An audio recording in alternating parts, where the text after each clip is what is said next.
요한일서 2장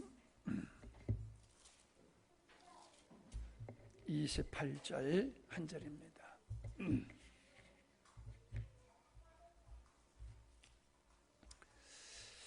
자녀들아 이제 그 안에 거하라. 이는 주께서 나타나신 바 되면 그의 강림하실 때에 우리로 담대함을 얻어 그 앞에서 부끄럽지 않게 하려 함이라. 아멘.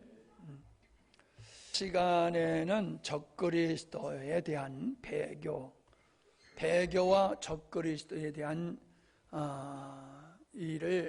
말씀을 나눴습니다.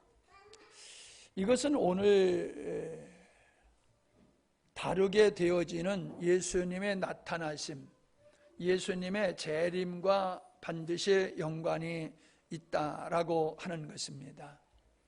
예수님의 재림은 필연적인 것이지요. 왜냐하면은 하나님께서 천지 만물을 창조하실 때에는 분명한 목적을 가지시고 그 일을 시작하셨다라고 하는 것을 우리가 잘 알고 있습니다. 그러므로 하나님께서 의도하신 일은 반드시 이루어진다는 것이에요. 왜냐하면 하나님은 신실하신 분이고 하나님은 전능하신 분이시기 때문에 하나님의 하시는 일을 누가 막을 수가 없고 하나님은 변개치 아니하시는 분이시기 때문에 당신이 한번 계획하신 의도하신 일들은 변개되지 않는다는 겁니다. 반드시 이루어진다라고 하는 것입니다.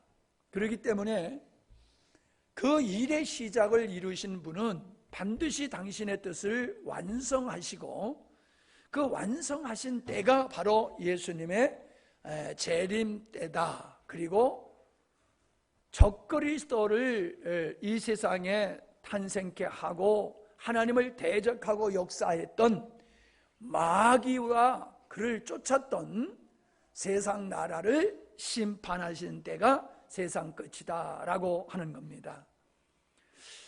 여러 말을 합쳐서 하다 보니까 여러분이 혼동되실지 모르겠어요. 예수님의 재림은 우리의 믿음의 핵심이 되어야지 됩니다.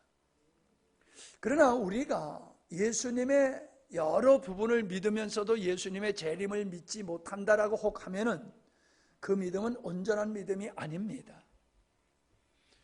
우리가 앞서서 주님과의 교제에 대한 말씀을 나눴습니다. 주님과의 교제가 이루어진다라고 하고 성령의 기름 부음을 받은 사람들은 모든 것을 가르쳐서 알게 된다라는 말씀을 우리가 앞에서 배웠지요. 그렇습니다.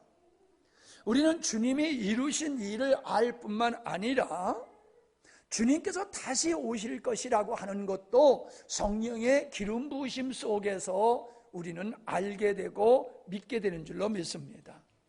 예수님의 재림을 믿지 못한다라고 하는 것은 성령의 기름 부으심 속에 형성된 믿음이 아니라는 거예요. 그리고 지금도 살아계신 재림하실 예수 그리스도와의 친밀한 관계가 그분의 증거하시는 역사 속에서 믿음의 생활이 이루어지지 않고 있다는 겁니다. 지금 내 안에서 생명 되신 예수 그리스도로 말미암아 오늘 이 땅에서 천국의 맛을 보며 사는 사람들은 반드시 예수님께서 다시 오신다고 약속하신 말씀을 믿을 수밖에 없어요. 왜? 이미 하나님께서는 당신께서 의도하신 일을 미리 말씀하셨던 일들이 많이 있는데 그 일들이 하나도 오차 없이 다 이루어지고 성취되었다는 것이에요. 그렇기 때문에 이제 하나 남은 다시 오실 것이라고 하는 이 예수님의 말씀은 당연히 이루어질 것이라는 거지요. 하나님의 창조의 의도라고 하는 하나님의 섭리의 경륜이라는 측면에서 보더라도 예수님의 재림은 반드시 있어야 되는 것이에요. 예수님의 재림이 없다라고 하면은 지금까지 우리가 알고 있고 믿는 것은 다 헛된 것이고 거짓된 것이 될 수밖에 없습니다. 이미 주님이 의도하시고 예견하셨던 모든 일들은 성취되었기 때문에 반드시 다시 재림하실 거다라는 말씀이 이루어지는 것도 당연한 것이다 라고 하는 거예요. 그래서 우리는 재림신앙을 가져야지 된다라고 하는 겁니다. 자, 우리는 마귀가 원래 하나님을 경배했던 천사였었는데 하나님의 영광을 보고 자기도 하나님과 같이 되고자 하는 이 하나님 앞에 배교하는 사단의 역사로 말미암아 그가 저주받아 마귀, 사탄이 되었다라고 하는 사실을 잘 알고 있습니다. 이런 마귀는 자기 혼자 영원한 지옥에 떨어지고 심판받는 것을 원치 아니하고 하나님을 대항하고 하나님을 대적함으로 말미암아 하나님이 하시는 일들을 회방하는 게 사단이 하는 일이에요. 그래서 하나님이 만드신 아담, 최초의 사람 아담을 미혹해서 넘어뜨리게 된 것이 그게 곧 하나님을 대적하는 것이었다는 거예요. 그런데 하나님은 그렇게 하나님을 대적하는 사단의 그 간계함을 통해서 도리어 하나님은 당신의 뜻을 이루시는데 첫째는 당신의 자녀들을 얻는 일이고 두 번째는 자기 꾀에 그가 빠져가지고 영원한 심판을 받게 하시는 거지요. 그래서 하나님의 창조의 의도가 완성되어서 요한계시록 21장에 가보면 어린 양의 혼인잔치가 벌어지게 되어지죠. 19장에 보면은. 그리고 21장에 보면은 천상의 교회가 거기에 새 예루살렘으로 나타납니다. 그래서 예수님의 재림은 당신의 창조의 목적이 이루어져서 어린 양 되신 예수 그리스도의 혼인잔치가 이루어짐으로 말미암아 창조의 의도가 이루어지는 거지요. 반면에 하나님의 뜻이 완성되는 그 순간에는 하나님을 대적했던 마귀와 그를 쫓았던 모든 사람들이 심판을 받게 되어지는 것이 장차 이루어질 사건들임을 우리가 볼 수 있습니다. 자, 한번 찾아보겠어요. 요한계시록 19장.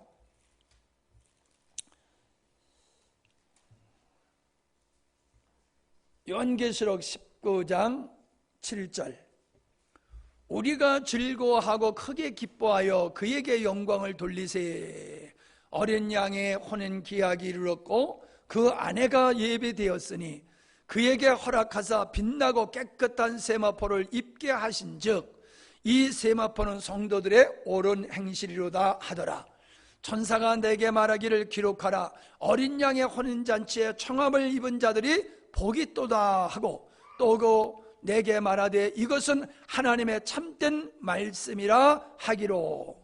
자, 이렇게 예수님의 재림 때에 바로 예수님의 재림은 어린 양의 혼인잔치다라고 하는 것을 보게 되어집니다. 자, 20절.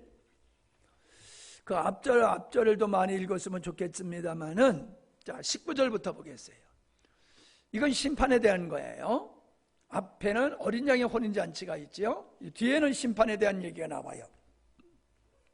또 내가 봄에 그 짐승과 땅의 임금들과 그 군대들이 모여 그 말탄 자와 그의 군대로 더불어 전쟁을 일으키다가 짐승이 잡히고 그 앞에서 이적을 행하던 거짓 선지자도 함께 잡혔으니 이는 짐승의 표를 받고 그의 우상에게 경배하던 자들을 이적으로 미혹하던 자라.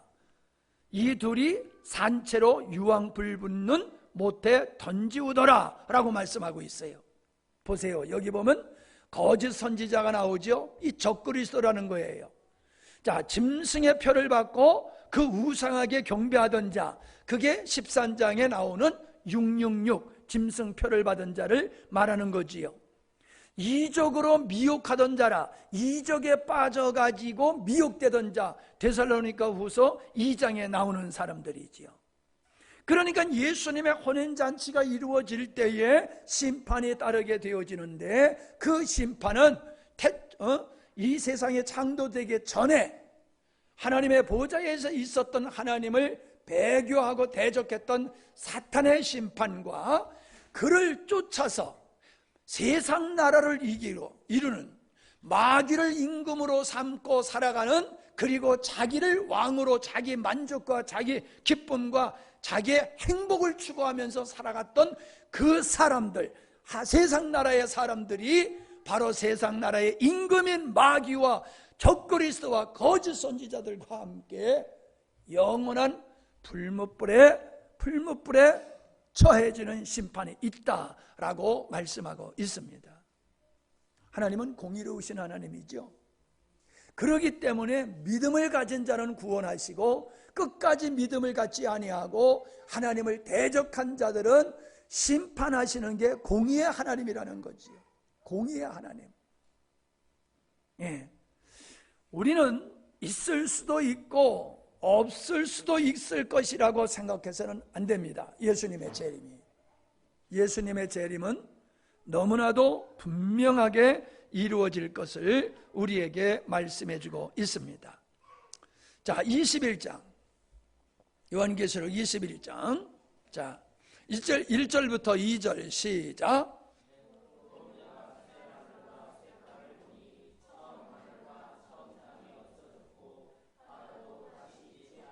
자, 이게 뭐예요? 이제 심판이 이루어짐으로 말미암아 하나님의 의도하심이 다 이루어진 새 나라, 지금 우리가 보는 이런 육체가 있는 첫 창조에 속한 나라가 아니라 하나님의 의도하신 우리가 상상할 수 없는 그 하나님의 나라가 있음을 말씀해 주고 있는 거지요. 자, 2절.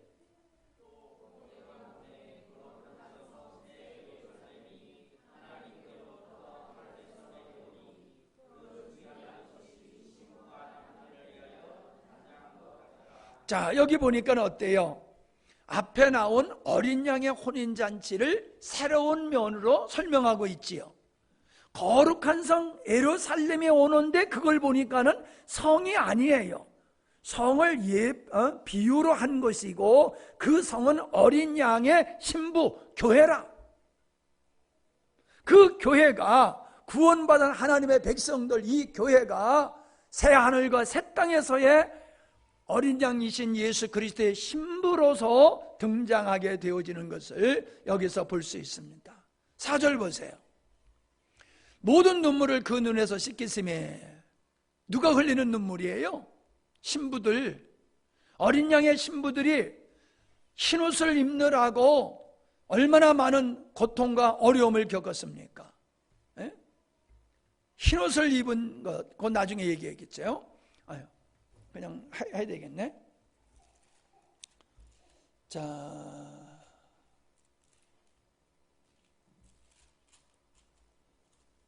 7절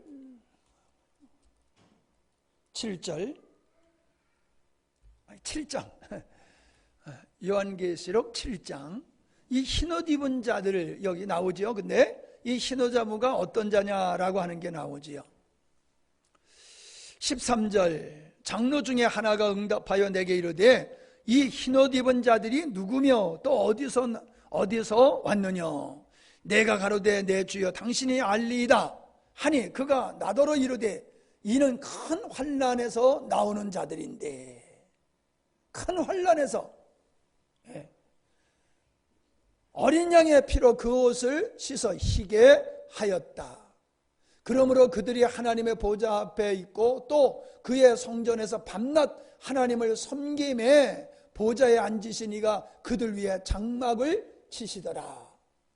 저희가 다시 줄이지도 아니하며 목마르지도 아니하고 해나 아무 뜨거운 기울에 상하지도 아니하리니 이는 보좌 가운데 계신 어린 양이 저희의 목자가 되사 생명수 샘으로 인도하시고 하나님께서 저희 눈에서 모든 눈물을 어떤다고요? 씻어주신다. 그러니까 2장 16절 18절은 큰 환난, 이 세상에서 믿음을 지키리라고 고통을 당한 자들의 그 땀과 눈물을 얘기하고 있는 거예요. 그들의 눈물을 씻어주신다라고 말씀하고 있지 않습니까? 근데 우리가 아까 읽었던 21장에도 보니까는 눈물을 씻겨주세요. 어린 양의 신부인 새 예루살렘, 하늘의 영원한 교회, 믿는 자들을 지칭하는 거지요.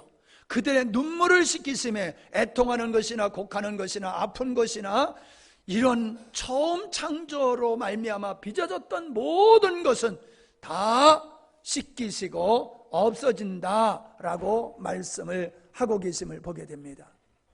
근데 자, 7절을 보세요. 21장 7절. 이기는 자는 이것들을 유업으로 얻으리라. 나는 저의 하나님이 되고 그는 내 아들이 되리라. 자, 지난 시간에 말씀 배웠죠? 나는 너의 하나님이 되고 너희는 내 백성이 되리라 라고 하는 것은 하나님의 우리의 왕 되시고 우리가 그분의 백성이 된다.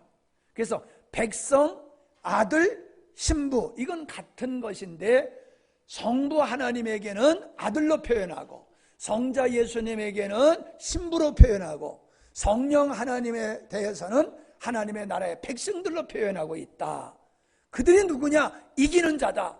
그들이 누구냐? 옷을 더럽히지 아니했어. 신앙의 절개를 지키고 세상과 혼합되지 아니하고 온전한 믿음을 지킨 사람들, 그 믿음을 지키느라고 환난과 핍박을 당하며 눈물 콧물 다 흘린 그들이 누구냐? 세상과 결탁하지 아니하고 혼합하지 아니하고 승리한 자, 이기는 자들이다. 흰옷 입은 자다. 할렐루야. 흰옷 입은 자와 이기는 자가 같은 선상에서 얘기하고 있잖아요. 하나님의 어린 양이신 예수 그리스도의 신부는 세상을 이기는 자예요. 세상과 혼합되지 않는 자예요. 그러기에 눈물을 흘린 자들이에요. 그래서 주님이 그들을 위로하신다고 말씀하고 있지 않습니까? 자, 이기는 자에 대한 말씀을 하고 있을 뿐만 아니라 8절에서는 뭔 얘기를 하고 있어요? 그러나 두려워하는 자들과 믿지 아니하는 자들과 흉악한 자들과 살인자들과 행음자들과 술객들과 우상 숭배자들과 모든 거짓말하는 자들은 불과 유황으로 타는 못에 참여하려니 이것이 둘째 사망이니라. 둘째 사망에는 이기는 자가 아니라 세상에 패배한 자예요. 흰옷 입은 자가 아니라 더럽힌 옷을 입은 자들이에요. 성경은 우리에게 분명히 말씀하고 있습니다. 그래서 9절에 보면은 신부 얘기가 다시 나오는데 그 신부는 어떤 존재들이냐? 어린 양의 신부. 9절에 보면 어린 양의 신부를 내가 너에게 보이겠다라고 말하고 있는데 성곽의 12문과 12기초석으로 되어 있는데 그것이 다 보석으로 되어 있더라. 그 보석으로 되어 있다가 뭐예요? 이 땅에서 하나님을 믿는 사람이 그냥 예수 믿고 지옥 갈 자가 천국 가는 게 아니라 어린 양 신부된 사람은 신부로서의 자기를 단장하는 모습, 그래서 결혼식의 아름다운 모습으로 가듯이 예수 그리스도를 바라보며 그 어린 양의 혼인잔치에 자기가 신부로 쓸 것을 바라보면서 자기를 말씀으로 성령 안에서 예수 그리스도를 닮아가는 이런 성숙한 그리스도인, 그리스도의 형상, 그리스도의 분량까지 이르는 이 성도들의 모습을 말씀하고 있는 거예요. 하나님의 창조의 의도는 아들들을 얻는 것이고 신부를 얻는 것인데 그 아들은 예수 그리스도를 닮은 아들이고 신부는 바로 흠과 티와 주름 잡힌 것이 없는 성결하고 거룩하고 깨끗한 하나님의 백성들, 신부를 얘기하고 있는 것이라 이 말이에요. 자, 그러니까 여러분들 그림이 그려질 거예요. 성도들의 신앙의 목적이 어디 있는가? 우리가 힘써 애써 해야 될 것들이 무엇인가 라고 하는 것이 여기 나와요. 진주 보석을 얘기하는 것은 바로 하나님의 성품을 표현하는 것인데 그 하나님을 표현하는 그 상징적인 보화 보석을 어린 양 예수 그리스도의 신부를 표현하는데 동일하게 사용했다는 것은 하나님의 신부들이 예수님을 닮아서 하나님의 형상을 지닌 성숙한 그런 그리스도의 신부가 된 자를 보여주고 있는 것이 21장의 신부이신 새 예루살렘이다 라고 하는 것을 여기서 볼 수가 있습니다. 자, 이런 것을 바탕으로 해서 마태복음 22장 1절로 4절에 보면은 임금이 혼인잔치를 배설하고 사람들을 초청을 했어요. 그랬더니 사람들이 안 왔어요. 중요한 것이 안 온 이유예요. 왜 안 왔는지. 자, 어떤 사람은 뭐라고 그랬냐면, 이게 누가복음 14장에서 같은 것을 표현하고 있는데, 내가 소를 샀다. 그래서 소를 가지고 밭 갈러 가야 된다. 예. 근데 여기서 뭐라고 그러냐면 소 5결이 그랬어요. 소 5결이라고 하면 한 결이가 2마리를 의미하는 거예요. 우리나라에는 뭐 땅이 하도 좋아가지고 소 한 마리가 그냥 이 쟁기질을 해드려도요 수월하게 이 밭을 갈 수가 있어요. 근데 이스라엘 땅은요 척박해요. 자갈 이런 게 얼마나 많은지 소 혼자서 끌 수가 없어요. 얼마나 땅이 척박한지. 그러니까는 멍에가 하나에다가 소 2마리가 한 멍에를 메고 끄는 거예요. 요 2마리가 한 결이에요. 그러니까 5결이를 샀다라고 하는 것은 소 10마리를 샀다는 거지요. 축복받은 거예요. 소 10마리면 적은 재산은 아니라고요. 자, 그 다음에 누구예요? 상업차. 내가 상업차 너무 장사가 잘 돼. 그래서 내가 돈 버는 일 때문에, 가게 보여야 되는 일 때문에, 거르체 일 때문에 내가 혼인잔치에 갈 수 없어. 그리고 거절했다는 거예요. 아, 여러분 장사가 잘 된다는 건 얼마나 축복이에요? 그죠? 근데 그것 때문에 혼인잔치에 못 가겠대요. 그 다음에 3번째, 장가 갔어. 내가 장가 갔으니 마누라를 기쁘게 해야지 내가 어딜 가겠냐는 거예요.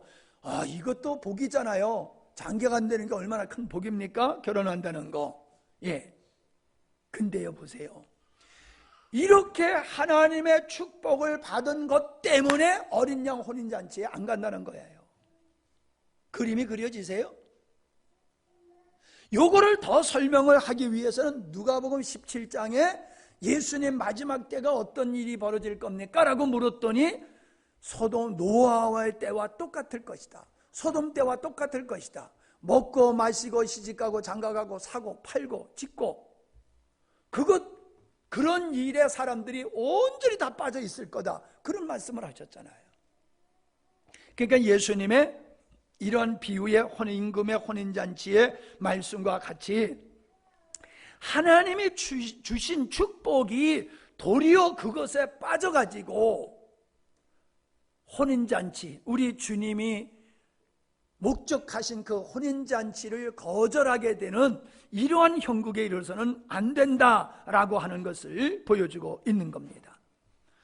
그리고 이들은 안 올 뿐만 아니라 임금이 보낸 종들을 능욕하고 죽였으니 임금이 어떻게 하겠느냐? 노하여서 군대를 보내어 그 살인자들을 진멸하고 그 동네를 불살을 것이다. 그게 뭡니까? 세상 나라, 하나님의 나라가 아니라 하나님을 대적하고 자기를 왕으로 삼고 주인으로 살아가는 이 세상 나라를 하나님께서 심판하실 것이다. 그 말씀이에요. 그리고 누구를 부릅니까? 가난한 자, 소경, 저는 자, 장애자를 사거리에 가가지고 다 불러들여라. 그렇게 말씀을 하십니다. 그런데 더 중요한 게 뭐냐 하면 임금이 잔치상에 와서 봤더니 예복을 입지 않은 자들이 있어요. 예복을 입지 않는 자. 그러니까 왜 예복을 입지 않느냐 그러니까 유구몬이더라. 할 말이 없어요. 아무 말도 못해. 그러니까는 이를 바깥에 내쫓아가지고 이를 가며 슬피 울도록 내쫓아버려라 이라고 말씀하고 있어요. 그러니까 뭡니까? 예복이 나오죠. 또 예복을 입어야 돼. 아까 요한계시록 19장과 21장에도 나오지요. 예복, 흰 옷. 우리가 예복을 입어야 된다는 것은 예수 그리스도의 보혈로서 죄사함을 받은 걸 의미할 뿐만 아니라 세상과 혼합되지 않는 것을 상징하는 거라고 말씀하셨지요. 그런데 여기서 보니까 예복을 입지 않는 자는 잔치에 참여할 수 없어라고 말씀하고 있어요. 그러니까 뭐가 중요한 겁니까? 예수님이 모든 사람의 죄를 위해서 죽었어라고 하는 것만 믿어서는 안 된다는 거예요. 어디까지 나가는 믿음이 참 믿음이냐? 예복을 입는 믿음까지 나가야 된다는 거예요. 예복을. 그리스도의 보혈로 죄 사함 받을 뿐만 아니라 더 이상 세상과 결탁하지 아니하고 혼합되지 아니하고 오직 한 분 예수 그리스도를 바라보는 이 순교를 지키는 신부와 같은 믿음을 갖는 것이 성도들이 가져야 할 믿음의 모습이다라고 하는 것을 분명히 보여주고 있잖아요. 그러니까 구약에서 이 간음하는 이스라엘 백성들이라고 얘기하는 것은 그들이 실질적인 육체적인 간음을 얘기하는 것이 아니라 하나님을 섬기지 아니하고 바알과 우상을 섬기는 것을 간음한 것으로 표현해서 얘기하고 있지 않습니까? 그들은 간음한 자는 흰옷 입은 자라고 말하는 게 아니지요. 간음한 자를 그렇게 하나님이 싫어하셨듯이 하나님께서는 마지막 심판 때에 예복을 입지 않는 자들에 대해서는 하나님께서 나는 너 모른다 라고 말씀하신다는 거예요. 자, 그게 보세요. 마태복음 25장에 보면은 열 처녀의 혼인잔치가 나오지요. 자, 그게 뭐예요? 24장에서는 마지막 때가 어떤 때입니까? 라고 물어본 그 제자들의 질문에 대답하신 후에 예수님께서 혼인잔치에 대한 얘기를 하세요. 이게 마지막 때에 될 일이기 때문에 하시는 거예요. 근데 10명의 처녀들이 있었다. 근데 5명은 슬기롭고 5명은 미련했다. 근데요, 공통점이 있어요. 슬기로운 5 처녀와 미련한 5 처녀가 뭘 알고 있었냐면 결혼식이 있다는 것은 알고 있었어요. 결혼식이 있다. 그런데 슬기로운 처녀는 뭐를 했어요? 결혼식을 준비를 했어요. 언제든지 신랑이 오면은 등불을 켜고 나가서 맞이할 준비를 했다. 이게 결혼 준비를 했다는 거예요. 근데 미련한 처녀들은 뭐예요? 결혼식이 있다고 하는 건 아는데 전혀 준비를 안 했어요. 전혀 결혼식 준비를 안 했어요. 그래서 슬기로운 처녀는 등불과 기름을 준비했는데 미련한 처녀는 등불만 있고 기름 준비를 안 했다. 이게 결혼 준비 안 했다는 거예요. 성도의 삶은 뭔 삶인 줄 아세요? 그날의 어린 양이신 예수 그리스도의 신부로서 내가 혼인잔치에 들어갈 때에 내가 부끄럽지 않는 모습으로 가야 된다는 거예요. 그게 요한일서 우리가 읽은 말씀에 있잖아요. 부끄럽지 않도록 그날을 우리가 맞이해야 된다는 거예요. 부끄럽지 않도록. 근데 먹고 마시고 시집가고 장가가고 사고 팔고 하나님이 주신 축복 속에서 소를 많이 벌고 장사가 잘 되고 장가가고 여기에 푹 빠져가지고 노아 시대 때와 같이 먹고 마시고 시집가고 장가가고 거기에 푹 빠져가지고 결혼 준비 안 한다는 거예요. 결혼 준비. 이런 사람들은 그게 참다운 믿음이 아니라는 겁니다. 혼인 예식을 믿는 사람은 예식 준비를 하는 것이 그게 바른 믿음이지, 혼인 예식을 알면서도 그걸 준비를 안 했다는 것은 예식에 대한 믿음이 없다는 것이지요. 예식에 대한 확실함이 있으면 어찌 그걸 준비를 안 하겠느냐라고 하는 거예요. 자, 보세요. 마태복음 7장에 보면은 주여 주여 하는 자마다 다 천국에 들어갈 것이 아니라 아버지 뜻대로 하는 자가 들어가리라 라고 하시면서 내가 선지자 노릇하고 귀신 내쫓고 능력을 행했다라고 너희들이 자랑할지 모르지만은, 그래서 너희들이 천국 백성이라고 생각할지 모르지만 나는 너 모른다라고 말씀하시잖아요. 중요한 게 뭡니까? 네? 우리가 하나님을 아는 게 중요한 게 아니라 하나님이 우리를 아시는 게 중요한 거예요. 하나님이 우리를 모르실 리가 없지요. 우리 머리털까지 세신바 되신 분이 우리를 왜 모르시겠어요? 근데 뭔 얘기예요? 우리를 보실 때에 당신의 백성들 가운데 한 사람으로 있어야 하고 어린 양 예수 그리스도의 신부 중에 한 사람으로 우리가 있어야 되는데 우리 이름이 없어. 생명책에 우리 이름이 없어. 그러니까 난 너 모른다 이러는 거란 말이에요. 5명의 어리석은 처녀를 향해서도 나는 너를 모른다라고 말씀하셨잖아요. 나는 너 모른다. 기름을 준비 안 하니까 기름 준비한 사람한테 야 기름 좀 달라 그러니까 야 난 너에게 줄 기름이 없어 라고 말하잖아요. 여러분 내 믿음을 너한테 빌려줄 수 있어요? 아내의 믿음을 남편에게 빌려줄 수 있으며 남편의 믿음을 아내에게 빌려줄 수 있으며 부모의 믿음을 자녀에게 빌려줄 수 있어요? 구워가지도 못하고요, 빌려가지도 못하고 팔지도 못하고요. 내 기름은 나만 쓸 수 있는 거예요. 내 기름을 가지고 내 등불에 불만 불키는 거지 내 기름을 가지고 다른 사람한테 불을 밝힐 수가 없다는 얘기는 우리의 믿음은 양도가 안 된다는 거예요. 양도가 안 되는 게 우리의 믿음이라는 거예요. 아멘? 그래서 가서 야 사와라. 그러니까 사가지고 왔더니 이미 문이 닫혔더라. 아무리 주여 주여 부르며 신랑을 불러도 안에서 소리가 나 너 모른다. 내 신부는 이 안에 다 있어. 내 신부는 이 안에 다 있는데 너희 문 밖에 있는 너희들은 도무지 누구냐? 모른다 라고 말씀하시는 거예요. 불법을 행한 자야 나 너 모른다. 성경에 보면 다 모른다고 그랬어요. 그러면서 뭐라 했어요? 바깥 어두운데 내쫓아서 이를 갈며 슬피 울도록 해라. 그게 뭐예요? 영원한 심판, 멸망을 선언하는 거잖아요. 우리의 신앙이 이게 얼마나 참 가볍게 생각해서는 안 된다는 걸 성경은 우리에게 말씀해 주고 있어요. 자, 마태복음 3장 12절에 보면은 세례 요한이 예수님을 가리켜 가지고 타작마당에서 알곡과 쭉정이를 가리는 분이다, 추수꾼이다 라고 예수님을 표현했어요. 저분이 누구냐? 알곡과 쭉정이를 가르시는 분이다. 그 알곡과 쭉정이를 가는 때가 언제냐는 거예요. 그때가 마지막 때라는 거예요. 그때가 알곡은 어린 양의 신부로 가고 쭉정이는 영원한 불 속에 들어가게 되는 그때를 가리키는 거예요. 우리 주님은 인류를 구원하는 어린 양으로 오셨지만은 다시 오실 예수님은 어린 양이 아니에요. 그분은 속죄양으로 오는 게 아니라 심판주로 오시는 거예요. 마지막 때는 심판주. 여러분 그때의 자비를 구한다는 것은 어려운 거예요. 그때 자비를 구한다는 건 왜? 이미 충분히 우리에게 기회를 줬다는 거예요. 베드로 후서에서 분명히 말씀하고 있잖아요. 예수님의 재림이 왜 그렇게 늦어지느냐? 한 사람이라도 더 구원받기 위함이다.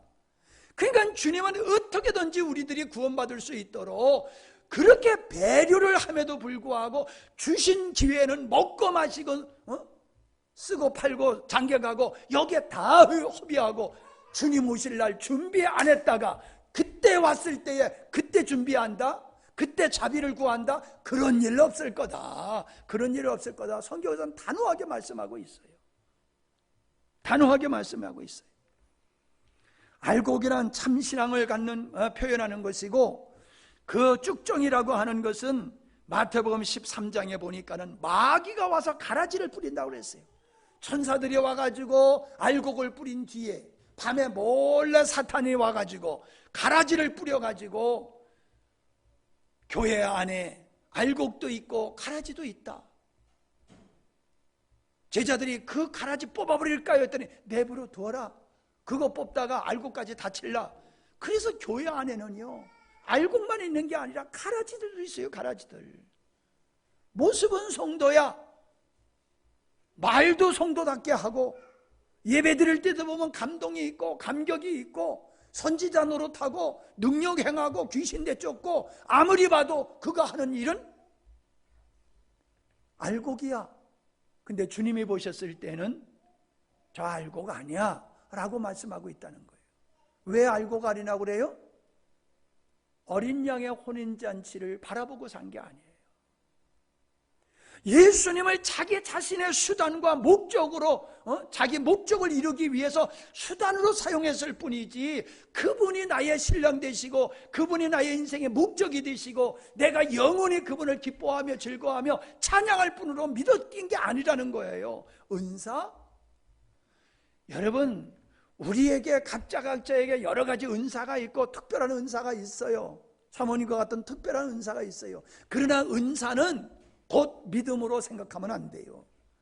은사는 믿음이 없는 자들에게도 하나님이 주셔서 당신의 일을 하게 하세요. 은사가 곧 구원이라고 생각하면 안 돼요. 유다도 나가서 예수의 이름으로 능력을 행하고 병 고치고 그랬단 말이에요. 그러나 그는 주님을 부인했잖아요. 오늘 말씀 굉장히 중요한 센 말씀을 여러분이 지금 듣고 계십니다. 이 말씀을 듣고도 머리가 쭈삣쭈삣하지 아니하고 등골이 오싹오싹하지 아니하고 그냥 졸립다라고 하면 그 사람은 진짜 나중에 후회할 사람이 딱 맞을 거야.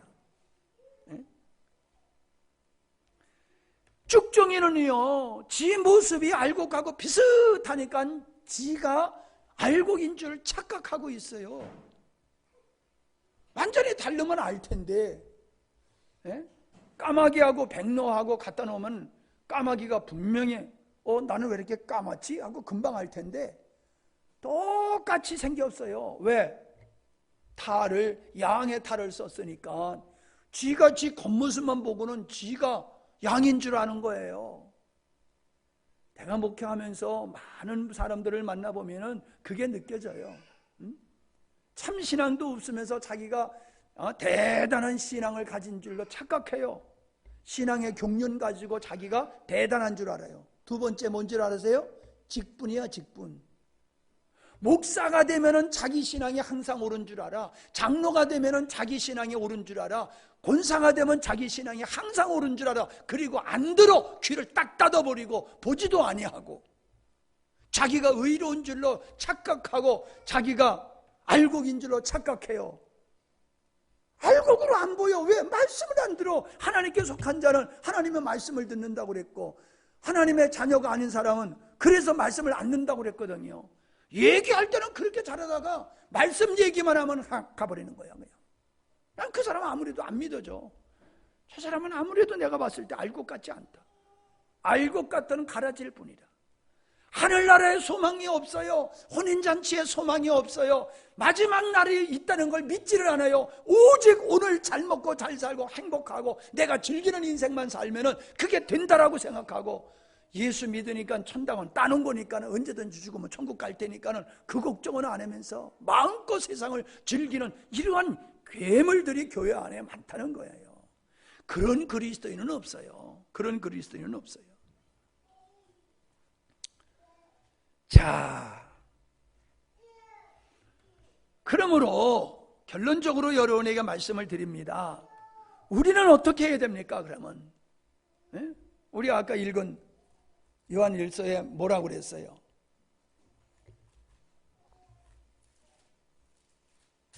28절 그의 강림에 하실 때 우리로 담대함을 얻어 그 앞에 부끄럽지 않게 하려 함이라. 부끄럽지 않게 하리라. 담대하다. 언제든지 주님 오시옵소서.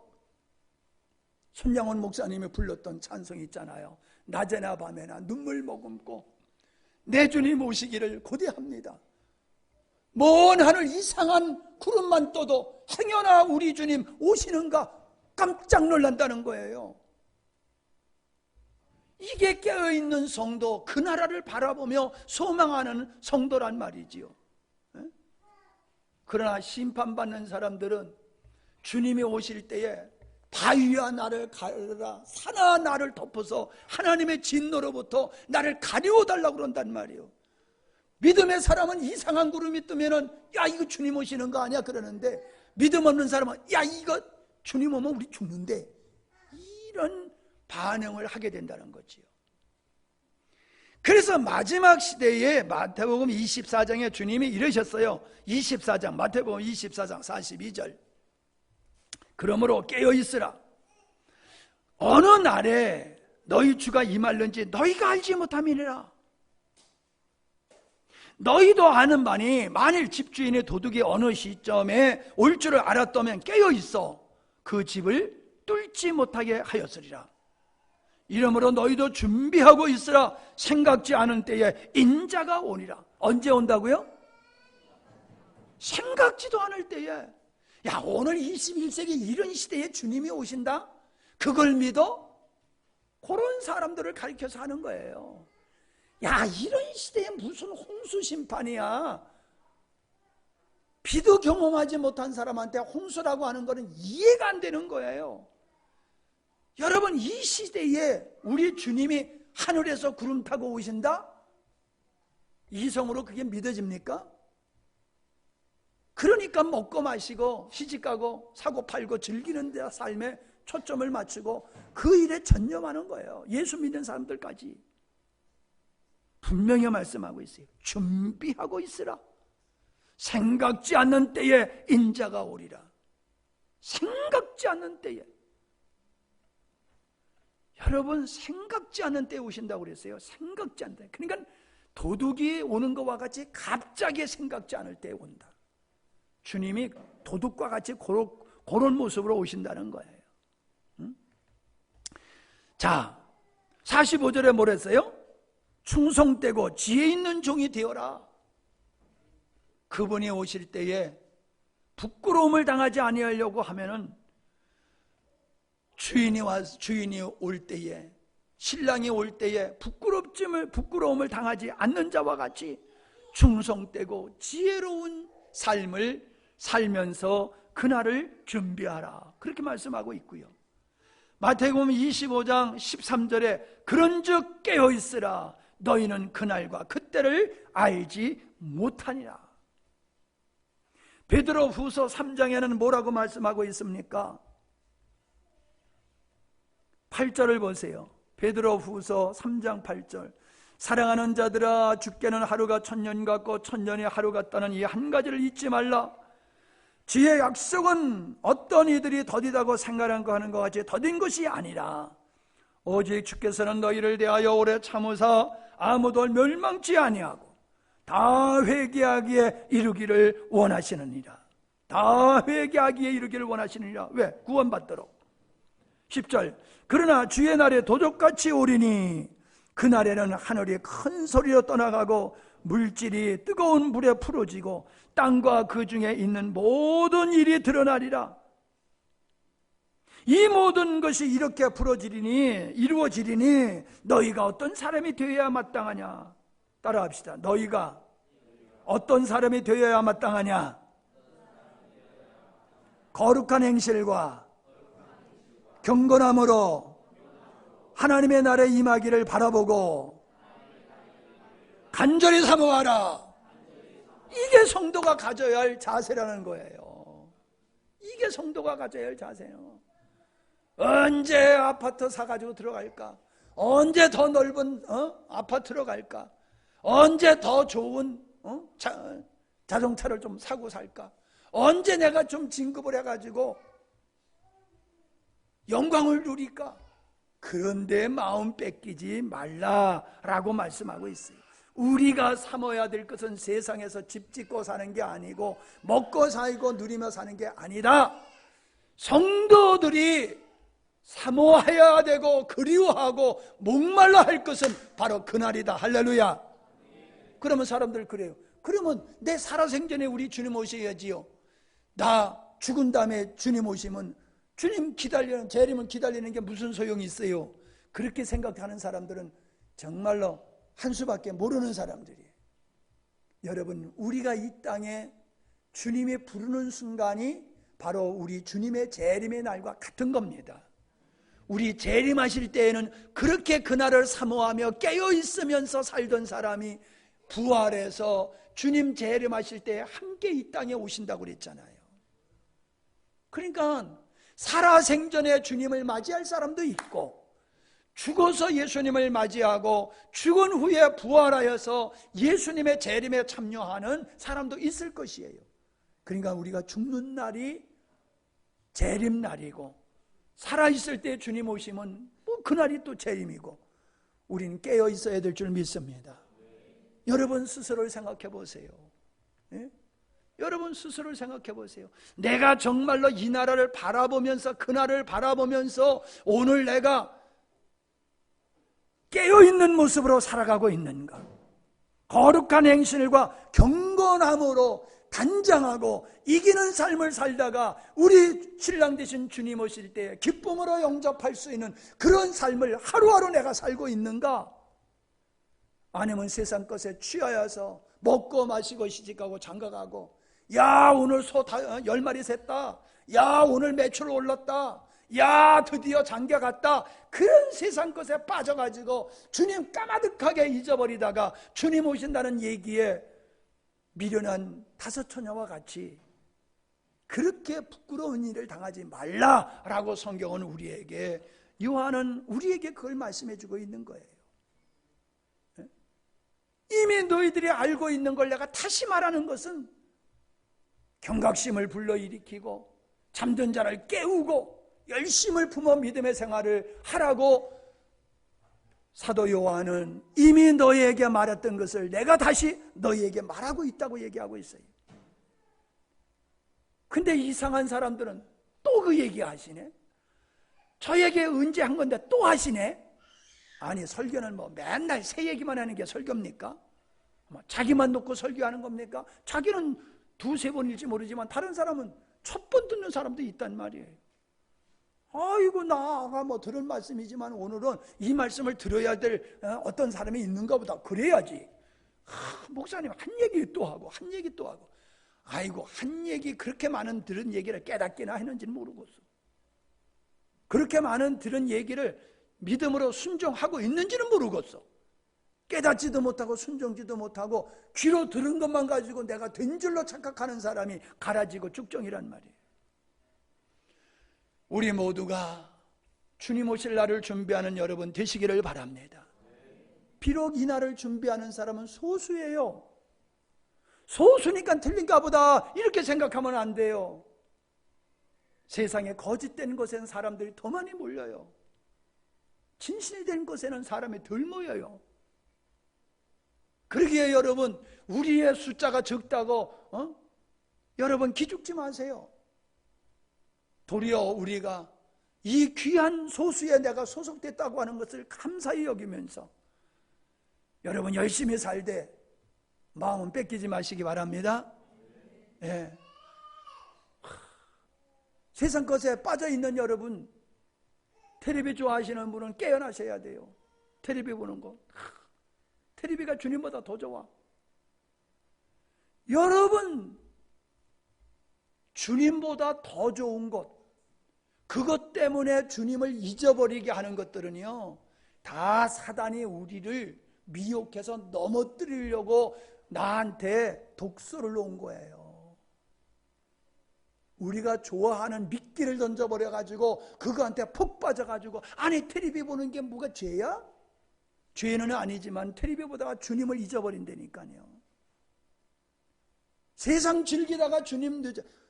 나 술도 안 먹는데요, 담배도 안 피는데요. 아이 그거 말고 또 있잖아요. 여러분만 아는 거, 나만 아는 거 있잖아요. 그것 때문에 주님 멀리하고 그것 때문에 주님 가까이 못하는 거, 그게 사단이 여러분을 올고만 족쇄예요. 거기서 여러분 자유하시는 삶이 주님 준비하는 날인 줄로 믿습니다. 그게 주님 준비하는 거예요. 옛생활에 그대로 빠져가지고 똑같이 살면서 나 의로운 거야. 왜? 목사님의 영적인 말씀, 생명의 복음의 말씀을 내가 들었잖아, 내가 알고 있잖아. 들은 거 아는 게 뭔 소용이 있어요? 그 말씀이 생명이 되어서 나의 삶을 바꾸어 놓고 낮에나 밤에나 주님 오실 날을 사모하면서 오늘을 나그네같이 사는 아브라함과 같은 믿음의 생활을 하는 것이 중요한 줄로 믿습니다. 그런 깨어있는 여러분 되세요. 그리고 주변의 분을 깨우세요. 여러분의 가족부터 깨우세요. 세상에 푹 빠져있는 여러분 가족부터 깨우세요. 주님께서 가족들과 쫙 하는데 하나님께서 너는 알아, 내가 사랑하는 아들아, 사랑하는 딸아, 아유 우리 딸인데요, 우리 아들인데요, 난 걔는 모른다. 너네들이나 들어와. 그럼 어쩔 거요? 예? 너나 들어와. 걔네들은 난 몰라. 너나 들어와. 네 엄마 네 아빠 난 몰라. 그러면 어쩔 거냐고요. 그런 부담이 안 오세요?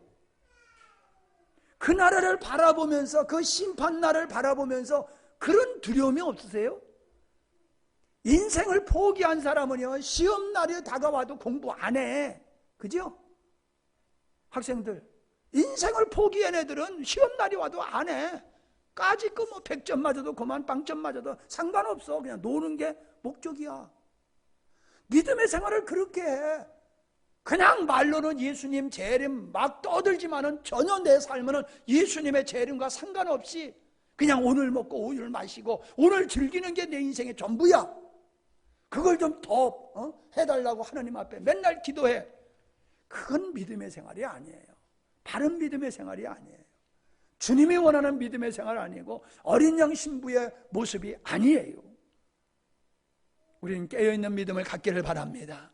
준비하는 믿음의 생활 되기를 바랍니다. 아멘. 기도하십니다. 제가 여러분에게 조금 간접적으로 도전을 했습니다마는 성령께서 여러분의 마음속에 도전하시기를 바랍니다. 여러분의 마음속에 신부로 단장하는 그 마지막 날을 준비하지 못하고 세상에 빠져있는 어떤 것에 빠져있는 그것을 주님께서 지적해 주시기를 바랍니다.